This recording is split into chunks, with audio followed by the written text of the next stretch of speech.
Coming up on the Get Lean, Eat Clean podcast. There are a variety of nutrients that play a role in our capacity, our ability to produce energy, also known as ATP, and also play a role in our production of thyroid hormones, in our capacity to feel satiated. So things like, B12, things like omega-3 fatty acids, vitamin D, selenium, iodine, these are all nutrients.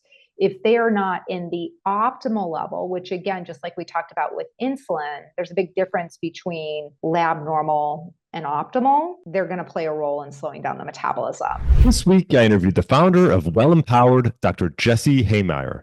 Dr. Jessie practices data-driven, heart-centered functional medicine.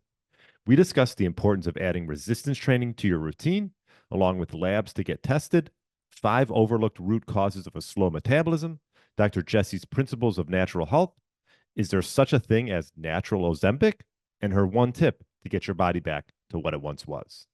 Really enjoyed my interview with Dr. Jessie. I know you will too. Thanks so much for listening and enjoy the show. All right, welcome to the Get Lean, Eat Clean podcast. My name is Brian Gryn, and I have Dr. Jessie Hehmeyer on. Welcome to the show. Thanks so much, Brian. It's a pleasure to be here with you and your community. Yeah, great to meet you. We just found out we're from the same area, so very exciting. Small world. Yes, north suburbs of Chicago. Let's give a shout out. Yeah. And you moved since away. You're in a remote area. I won't say where because I know you're trying to stay low key. No, that's okay. You can, Okay. you might hear some yodeling in the background. It's inevitable here in Switzerland. People just randomly break out and yodel. It happens. Oh, really? Okay. Yeah, no, not really, but That'd be cool. That'd be it cool. would. Yeah. And you're in functional medicine? Exactly. I am in functional medicine. I also like to call it data-driven natural medicine. So some people might be familiar with the term functional medicine, but really that's what it is. It's taking a data-driven root cause approach to understanding what's at the source of symptoms or health conundrums and facilitating healing through addressing the root causes. And what made you get into this area? To me, it really lives like, a law like gravity, right? Like try and argue with gravity, it's probably not going to turn out well. But it really lives like that kind of a truth that when we feel our best and we look our best, we're able to be our best. And at least that's how it has been in my experience. And so along the way, I have played different roles in the area of guiding people on their health journey. And when I got cued into this type of work, it really just powerfully spoke to me for the difference it made for me, and also for my desire to be able to contribute to people in their journey, right, and to guide them in their own path to resolving symptoms and really being able to have their health handled, fundamentally speaking. Okay. Yeah. And what's a typical client for you? Is there a certain avatar? Yeah, well, so definitely I work with a lot of people who at the very least have like a side of weight loss, right? It's like, okay, digestive distress with a side of weight loss. But for some people, that's their main commitment, right? They really get that they've inherited a broken paradigm in this area of life. And they know there's a way to solve the conundrum called, arriving at a weight where I just feel my best, right? And being able to sustain it, but they don't know how. So weight loss is definitely a big thing that I work with people on, but I also work with people on everything from digestive distress to hormones gone wackadoodle to skin challenges, whether that's acne or psoriasis. And that digestive distress world, that might be, irritable bowel syndrome, or it might be an autoimmune condition such as Crohn's or ulcerative colitis. So all these different things, they just really respond well when we can understand what the source of dysregulation or is. Then we can support the body. We can, move forward in a targeted way to allow for healing. And I also noticed you used to do super slow. Exactly. Well, and that was so in 2002, I was at 25, I was a co-owner of the first boutique strength training facility in Chicago. Okay. So with a husband and wife, they were my business partners. We opened Citywide Super Slow. I think I know them. And I know who they are. Keith and Yeah. Denise. Yeah, we Yeah. can say their names. Yeah. Yeah. Oh, yeah, great. Keith and Denise Morton. Is that Yes, right? Yeah. exactly. You Wow. got it. You got it. I actually, just funny enough, met up with their daughter last weekend. Coincidentally, she and her husband were in the same place as me and my husband, and we figured that out on Instagram, the wonders of Oh, social media, right? But yes, so we went into business together, and in 2002, and then after about 4 years, I sold my half. And really, that was my, like, I love this. I love being able to make a difference in people's lives in the area of health and well-being. And I saw that I wanted to expand my capacity to do so. So from there, I made my way back to school, to graduate school. But when I'm back in Chicago, I still go to Citywide Super Slow. So, 22 years later, still there, still wow. going strong. And oftentimes I run into some of the same people who were there when, in 2002. And, some of the trainers two of the trainers in particular have been there probably since like 2003. So Amazing. it's kind of like a home away from home. Yeah, I've done some of those workouts. They're not so easy. No, exactly. People hear Yeah. the word slow and they're like, oh, I could do that. It's like, well, Right. yes, you can. And Right. don't confuse slow with easy. Right. Yeah. And what's your routine like now? Like, obviously, are you still into resistance training and things like that? Absolutely. Yeah. It's just like, it is such a foundation, right? And, prior to being introduced to Super Slow, I was, like many people, I know this is Keith's story also, a cardio addict, right? Wow. And, had run a marathon a year after graduating from college. And I went to UCLA undergrad. And, I joke that I engineered my class schedule around my workout schedule, which is not actually a joke. It's actually true. So, I do love to move, and movement is still a big part of my life, but strength training is absolutely, like foundational. Here, in the absence of, going into super slow, I do still do slow strength training. I just do it with myself and typically get in there for that about 2 days a week. And then, hiking and walking a lot are big parts of my days and weeks. Yeah. Yeah, I agree. Resistance training should be the foundation of individuals' workout routine, especially like as we're aging. It's that much more important. Absolutely. I mean, like you, right? Movement and exercise has been super important to me for a long time. And I'm still always amazed. It like never ceases to amaze me what a difference it makes. And whether it's aches and pains or just overall, my mood or the shape of my body or my resilience, it's just I can't applaud strength training enough. Yeah, totally agree. I mean, it's easy to get caught up on what the scale says, but I think it's important to just start building in these routines and habits, and then the scale can sort of be I think a false determinant of health per se. I totally agree. I think about the scale as a side effect, right? Right. Like the scale is going to say what it's going to say. And if you're doing what you know to do to honor your health as sacred, and, like that's a journey, right? Perfection's a myth. Everybody's got their own journey.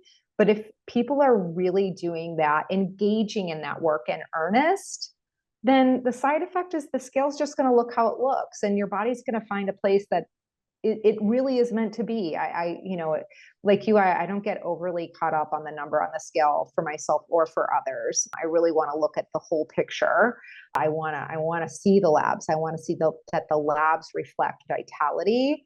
I've worked with people who plenty of times who they've lost a lot of weight and still categorically speaking, like BMI wise, they're still in the obese range, but they're metabolically healthy. And it's like, okay, well, you are metabolically healthy, or every metric related to your heart health is fabulous. Every metric related to your insulin sensitivity is fabulous. Right. And, this is just where your body's going to be right now. So just keep doing what you're doing. Yeah, totally agree. What type of lab markers do you sort of look at? I mean, obviously there's a lot to look at there, but are there certain ones that you sort of stand by? I will say, Brian, when I send someone to go do labs, I let them know, I'm like, you're going to feel like you're donating blood because we're getting a lot of information, and we really do.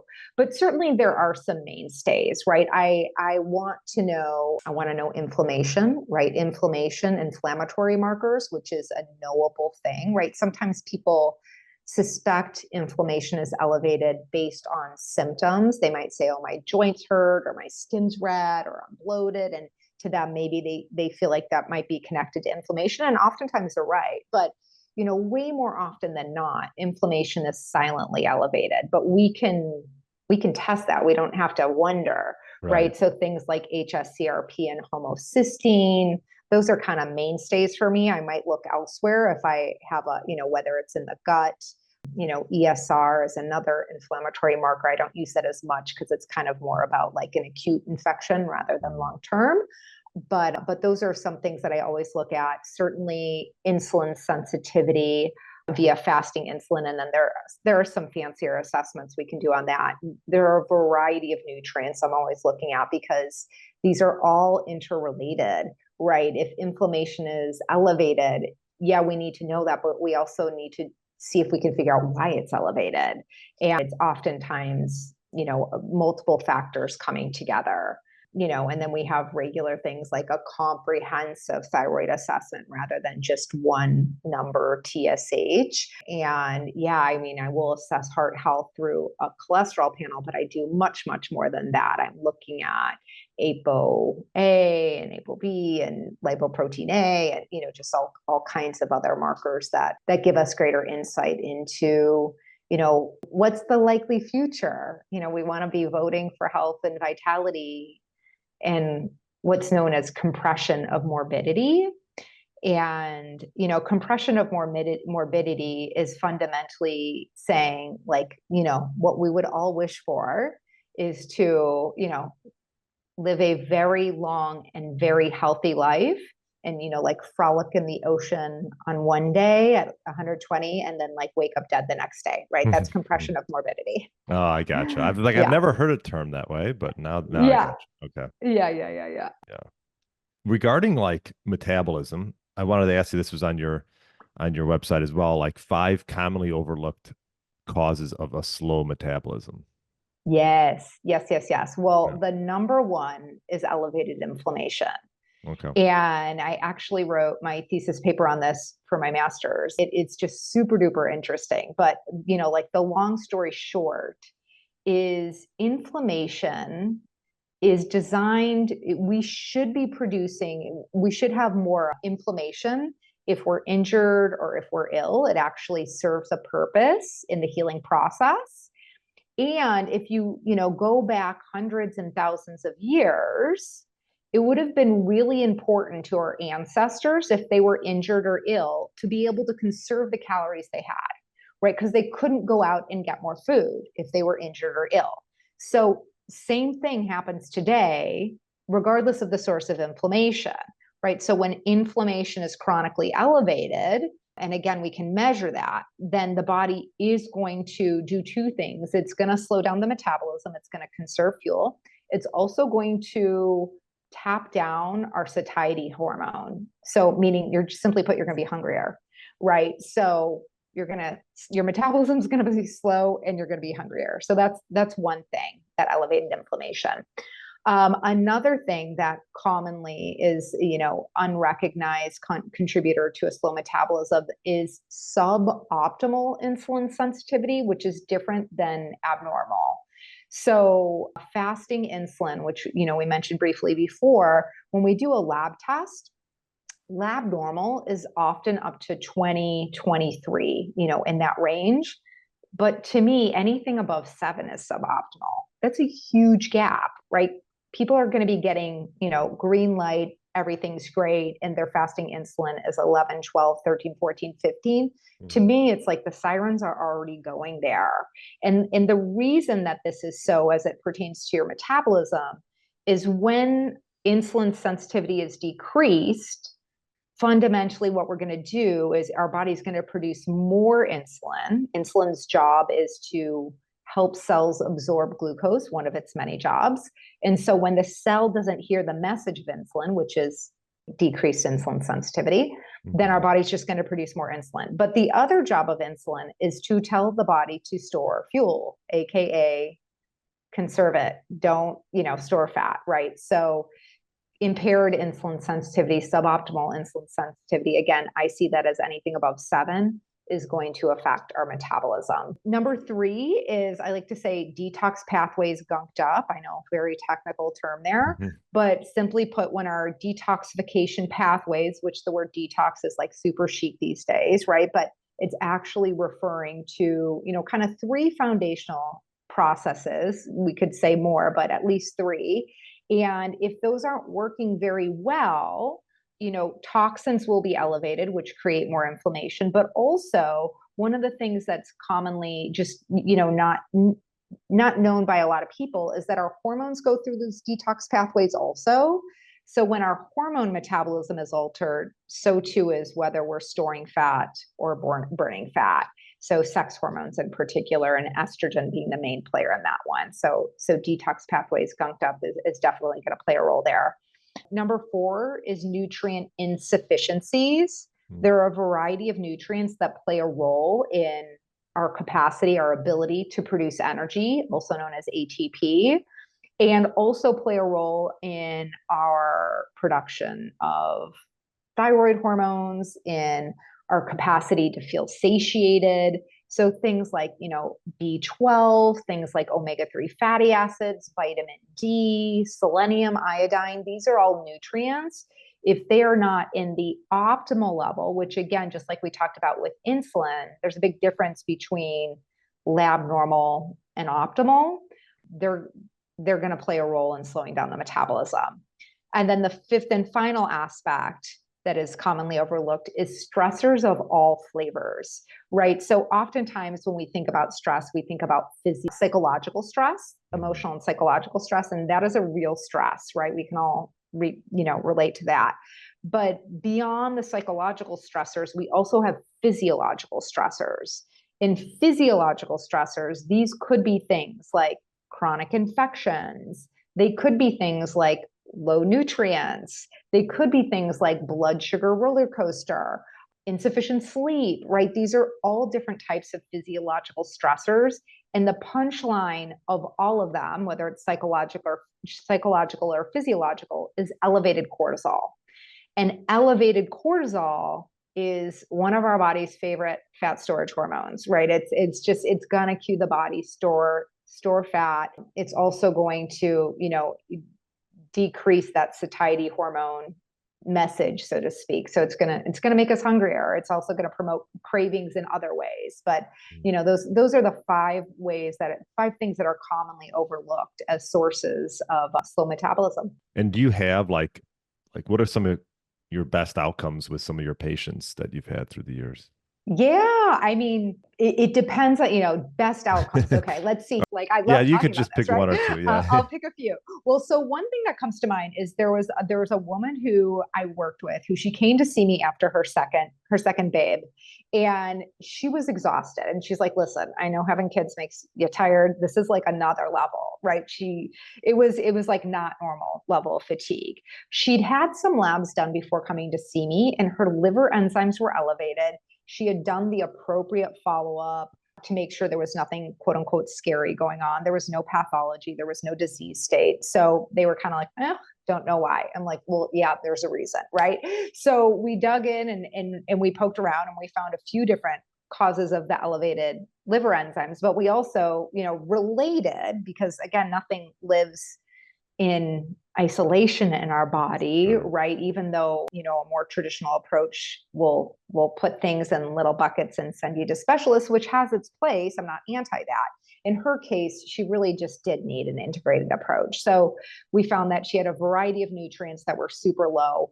Inflammation was elevated for her. We got to work and we did all these things. And of course, yes, within a couple of months, not only was energy absolutely, it had completely shifted for her. She felt like a new person.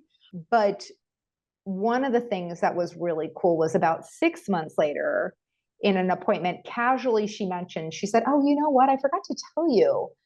I stopped taking my anxiety medication." Now, she'd been on anxiety meds for, a year and a half or so. It wasn't a problem for her. It was working for her. It was never a commitment of hers or of mine to get her off the meds. They were doing what they needed to do. But she found that through this process of healing, it, not surprisingly, altered her production of neurotransmitters, which changed her baseline. So she no longer needed those meds anymore. Incidentally, yeah, she lost 15, 18 pounds and she's kept it off. So that's one example that really just shows in a holistic way how many things show up in different manners, and it's all interrelated. Do you do, other than blood tests, do you do any like saliva tests? Oh, yes. Okay. Yeah. I test all the things, right? Whether it's saliva or urine or stool. Yes. Okay. And, we want to do the right test for the right person, right? So there's, almost an endless amount of tests we could do. But when I meet with people, I'm listening for, okay, what's actionable? To me, it's all interesting, but we don't want something to just be interesting. We want something to be interesting and actionable. So, we try and be as targeted as possible. But definitely we're doing, the salivary assessments, the, sometimes urinary assessments of sex hormones is a really important component because we can see how things are metabolized in a way that saliva doesn't show. And then, stool analysis, it gives us a really great look at the microbiome and where our points of leverage are there. So, yeah. Mm-hmm. Yeah, I agree. I mean, I think the testing is great. I think you can probably over test. 100%. And you're like, yes. and it's, first of all, it's not cheap. It's fairly expensive. It's so expensive. Yes. I've done some of myself and it's like, okay, like, yeah, you just want to sort of stick with the basics, I feel like, and go from there. Totally. And also, a few things to your point, Brian, like it can be information overload, which then it's like, okay, it's like diminishing returns because now you're so overwhelmed, you don't even know where to start. Even if I'm guiding you, right? It's still like, whoa. But even beyond that, it's like oftentimes simple is most powerful, right? If we can find 3 points of leverage and really maximize those, like the spiral of benefits, it's like, boom. It just makes a huge difference over time. What are like some of your main principles when it comes to just like pillars of health? I know you've talked a little bit about that, but like, are there certain ones that you sort of go back to? You talk about the basics with your clients. Yeah. I mean, I don't think there's anything like super novel, I'll say here, but nutrition just plays such a powerful role in our health and well-being and our long-term, prospects for vitality. So the other thing about that I'd say is I find that people navigating their relationship with food and what it means to fuel their body in a way that's self-honoring across different environments and with different people and across different emotions, it may be one of the more challenging things they ever do. And it's also one of the most transformative things they ever do. So it's worth every ounce of care and attention that people give to it, right? It really, yes, we're bringing in data, but when I work with people, it really is a heart-centered approach in the sense that I think it's, people need to be clear and connected to their why. And that is one of the things that we bring into this work. So I would actually put that as one of my pillars is I call it authoring your vision of vitality. And, fundamentally, when someone authors their vision of vitality, what they're bringing words to, because mostly I find it somewhere in there, they just haven't given words to it yet, is, what they see as their experience of thriving and also what it would make available for them in their life. And so when they're connected to that, the work itself changes, like their reasonings why they're working with you. Yeah. Absolutely. Yeah. And it no longer occurs, because in this, I mentioned a little bit about this inherited paradigm, and the inherited paradigm is really one of self-aggression, right? It's the all or nothing approach. It's deprivation or overindulgence as like the two options, which is, bull, right? But it really is the pervasive paradigm. And when people step away from that and start to step into, okay, what would it look like to live aligned with my vision of vitality? It really is a journey born of self-love. And choices that were challenging before suddenly, but also slowly, it's kind of a little bit of both, become not so hard, just like not so big of a deal. Right. And it's really, it's such a joy to witness that shift. I'm curious, going from like North Chicago to Switzerland, like, do you find culturally and how they eat, like, are you like, wow, no wonder people over here are not obese and healthy? Like, what do you see culturally differently from? Yes. Okay. Well, the number one thing that I see is we Americans, and just because I'm live here, I'm no less American than I was 10 years ago, right?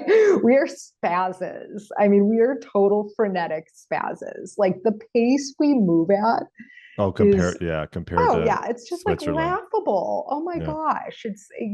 I have to like check myself when I'll go into the grocery store and I'm not even in a rush. And I'm like, I've got my like Right. sprinting arms going. I'm like, oh my God, cool it. What is the problem? Right.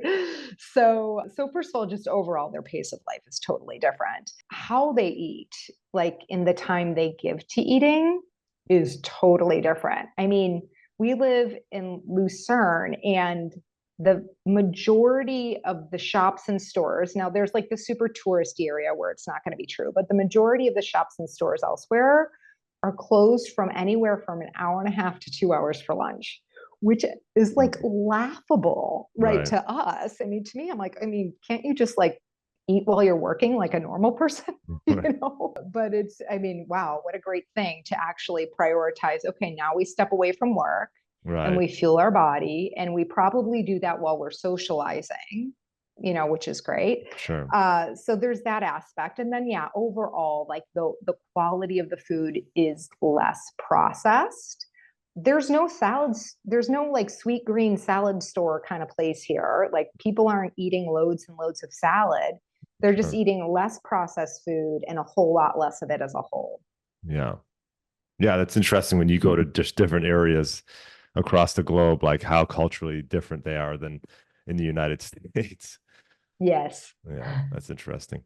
You talk about like, is there such a thing as a natural Ozempic? So I was curious. I wanted to ask you about that. Yeah. Well, to touch into that, we want to look at like, okay, how does Ozempic work? Right. And Ozempic works in a few different ways, rather. One is it slows the emptying of food from your stomach. Two is it increases satiety hormones. Three is it decreases hunger hormones. And four is it stabilizes blood sugar. So if we take each of these, we can kind of tap into like, okay, what are the natural things that achieve the same physiological impact? Well, slowing emptying of stomach from your food, fiber, okay, Right. great. Sure. Increasing satiety hormones, fiber, protein, healthy fats, anti-inflammatory fats, great. Decreasing hunger hormones. If we're eating to keep our blood sugar levels stable, that will be a point of leverage there. Omega-3 fatty acids decrease hunger hormones. Stabilizing blood sugar, that's really keeping sugars and simple carbohydrates to a minimum and making sure we're getting protein, fats, nutrient dense carbs at every meal, right? So collectively, yeah, we have some really great points of leverage for each of these. There are some supplements that can be helpful as well. Berberine and vitamin D, they each work in different ways. Omega-3 fatty acids, we could say also. They pull different levers along this, but we have lots of really fabulous ways to mimic the impact But of, it takes too long. Ozemic. Yeah, but it takes too long. Right, Right. exactly. Right. Right. And again, therein lies our frenetic American Sure. ways, right? So slowing down is maybe perhaps the most powerful way to begin one's journey. Yeah. I mean, I know people who have gone on it and like, to each their own, right? I'm Yeah, not going to for judge sure. them. And Yeah. because, some of these individuals may have been struggling for a while, for decades, and Yeah. they needed something to jumpstart them. And I will say though, the people that I see that's on them, it looks it looks like they're sick, like they're closed. I don't know. It just looks like, I feel like if you're going to get on it, you should probably like resistance train alongside it so you don't like just completely shrink. and 100%, a hundred so percent. Yeah. And um I will say one of the things that I found interesting is there was an article I read a couple of weeks ago that was speaking to, will these, manufacturers of ultra processed foods start to shift, right? Because they're taking a hit from this Ozempic era, interesting. I because the didn't, yeah. people who ate the most of them, right, who were a disproportionate amount of their customers are beginning Ozempic and eating less, and so eating less of their food, right? Will they begin to shift what they're making and ultimately create more nutrient dense food? I guess that would be the best side effect of this moment. Yeah. Oh yeah. But yeah, I mean, the because people are eating less and their absorption's shifted a little bit, right? It is more difficult for them to get their protein needs met as well as their nutrient needs. And like, let's just say someone's starting out. I think it's easy to feel overwhelmed. We talked about all the tests and this and that. Where would you say a good place for people to start if they're just getting going on their weight loss journey? Yeah, my encouragement is to start first with telling the story of what it would be you in 5 years, what it would be like to be you in 5 years thriving. So fast forward 5 years and Mhm. tell the story in first person present tense of you thriving. And anything there is for you to say about that, what your experiences of yourself, of your body, your ease in making choices around fueling your body, your energy levels, what that makes available for you, the confidence with which you move about the world, how you're able to be there for yourself and others, whatever's there. Right. So Right. tell that story. And that's really like the first step to getting connected to your personal vision of vitality, the first step. So that's number one. And then the number two is, in the way of taking action, my invitation is to begin practicing asking and answering a question, answering the question in your actions. Hmm. But the question to ask is, what is my best game right now? What is my best game right now? And, you know, this could be around, your nutritional shifts, and it could be as simple as having 3 pieces of pizza versus 5. If that's your best game right now, wonderful. It could be around movement, going for, okay, I intended to work out for 30 minutes, but I got, wrapped up in my work and now I have 10 minutes. So I'm going to go for a 10-minute walk as opposed to nothing. Right. It could be around sleep. Maybe you find yourself, you awaken from your social media haze and you go, holy cow, I've been scrolling for God. 45 minutes longer than I meant to, right? Okay, well then, okay, what's my best game right now? Putting it down right now, right? Putting it down right now, shutting it off, going to bed. So, just bringing that question with you and answering it in earnest in the moment with your actions. Yeah. Love that. Yeah. I mean, it's all about just like taking that first step in, Yeah. in no matter what area you're looking at. I'm all about like, what are like the big movers, the small steps that can make like the biggest impact, and start with Yes. those. Yeah. Those like low Yes. hanging fruits. Yes, I totally agree, Brian. I totally agree. And to me, like in the way of nutrition, it's like, okay, can you start your day in a way that keeps your blood sugar level stable? That's like spiral Sure. up benefits, right? Sure. That means avoiding high sugar, simple carbs, making sure you have sufficient protein, some anti-inflammatory fats in there. Mm-hmm. What is your routine like, eating and working out routine? We talk a lot about that on this show. Yeah. Yeah. Well, most weekdays, I start my day with a smoothie. I've never found that intermittent. I know a lot of people are into intermittent fasting, and my commitment is people find what works for them. And if it works Sure. for you, it's sustainable and it produces the outcomes you care about, right? So that's my metric for working, right? And so Monday through Friday, I start my day with a smoothie. On the weekends, my husband and I have avocado toast, Yeah. some eggs and avocado and lox, and I have a salad every day for lunch. I love salads and I make mine really, really interesting, leftover roasted veggies and some kind of protein and avocado. And I love my salads. And then dinner is, some kind of protein and lots of veggies, really. And sometimes we'll do some black rice, sometimes we'll do some lentils or lentil pasta. But that's kind of from a high level what my nutritional days look like. And because of the time schedule, I will often get out and get some movement in the morning before I sit down at my desk for work. And then whether that's going to the gym or going for a hike out back, or going for a walk through town, I'll kind of mix and match that throughout the week. And and I mean, one of the nice things about being here is I do tend to be a bit more of a night owl. And so it works for me to work later in the evening, and then I get my 8 hours sleep. I wake up slowly, and that is a nice thing about it. Does it stay light late, or does it get dark early there, or does it? It's not too different than Chicagoland. Okay. We're a little further north, so it'll stay lighter later, but it's not like Sweden where it's like, I don't know how in the summer, I know I think there are periods where it's like 18 or 20 hours or something like that, but it's not like that here. Yeah, it's kind of more like northern Michigan, I'd say. Okay, not too different. Yeah. What's one thing you've changed your mind about in the past 10 years? One thing I've changed my mind about. Oh, that's a really good question. Ooh. I mean, I'm sure there's lots. Let's see here. One thing I've changed my mind about.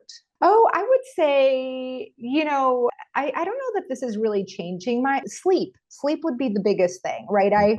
The joke my dad used to say about my mom's family, that my mom's the oldest of 8, and he used to say, the Hans don't get tired. They just run around until the feeling goes away. And so I kind of inherited that tendency. And probably about 5 or 6 years ago, I was introduced to Matthew Walker, who wrote the book Why We Sleep, right? And I mean, it's like a funny thing because duh, we need sleep, right?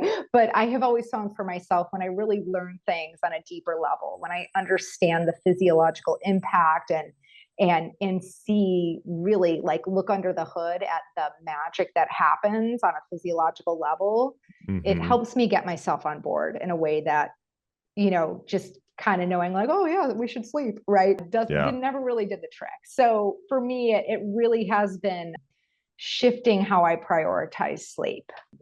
I can't say I'm perfect, but I am so much better than I used to be. And it's a game I'm always trying to, I can see a future in 5 years from now where it really is just almost second nature, that 8 hours happens almost period, no questions asked. Yeah. I would think most people probably who in their younger years didn't value sleep much, through college and beyond a little bit. And then as they've gotten older, they're like, wow, I need to value sleep, or I'm not operating at a good level. Yeah. Totally. Yeah, that makes sense. Well, this was great, Dr. Jessie. Where's the best place for people to find you? People can find me at wellempowered.com. And if you are interested in exploring working together, you can schedule a complimentary consultation. Just make sure you let me know Brian sent you, because you will be gifted 10% off if you choose to proceed in working together. And then on Instagram, I'm at wellempowered. Awesome. Yeah, I'll put a link in the show notes for people to take action and book a consult with you. Can they fly out to Switzerland? Absolutely. If they want to do it in person, listen, I will take you hiking. I'm all for it. Yes. Hey, that sounds fun. Yeah. Excellent. Well, I appreciate you coming on, sharing all the knowledge, and enjoy the rest of your day. And thanks again. Thanks so much, Brian. It's been a treat to connect with you today. Thanks for listening to the Get Lean, Eat Clean podcast. I understand there are millions of other podcasts out there, and you've chosen to listen to mine, and I appreciate that. Check out the show notes at briangryn.com for everything that was mentioned in this episode. Feel free to subscribe to the podcast and share it with a friend or family member that's looking to get their body back to what it once was. Thanks again, and have a great day.